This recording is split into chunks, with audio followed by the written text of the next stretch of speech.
मागे मागे ये बोलली नाही का? ये मागे. वेड लागलाय का तुला? काय करतेस? लागलाय वेड. याच कार मधून ती गावच्या आलेली ना. मला ही कार जाळावीच लागेल.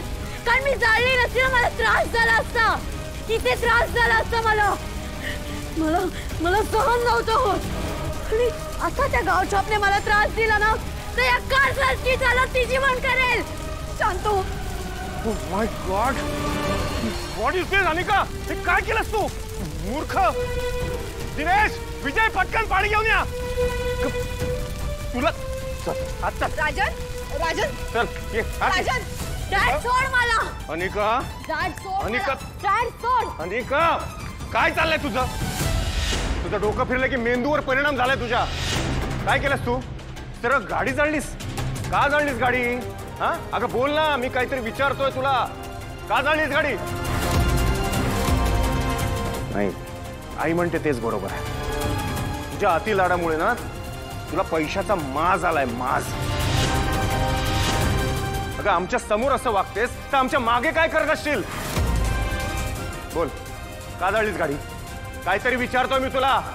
अनिका, काय विचारतोय मी? अनिका. राजन. आल्या. राजन, काय करतोयस तू? नाही, तिला विचारतोयस का केलंस म्हणून. मी तुला प्रश्न करते, तू काय करतोयस? एवढ्या मोठ्या मुलीवर तू हात उघडतोयस. अरे आजपर्यंत या पोरीने खूप सहन केलेलं आहे आणि आज शेवटी त्या गोष्टीचा अतिरेक झाला म्हणून हा झाला प्रकार झालाय. अरे तिची विचारपूस करायची, तिची समजूत काढायची, तर ते करायचं सोडून तू तिच्यावर हात. चल बा.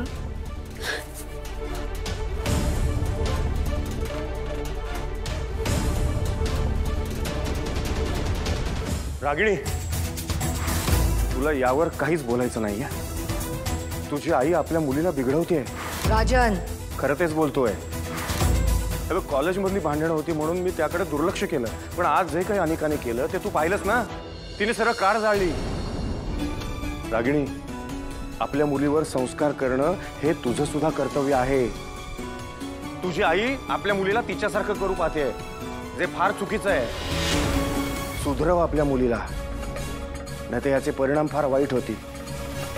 ती एकदा आपल्या हाताबाहेर गेली ना तर तुझं माझं सोड ती कोणाचंच ऐकणार नाही घरात. आणि जे तिच्या भवितव्याच्या दृष्टीने फार वाईट आहे.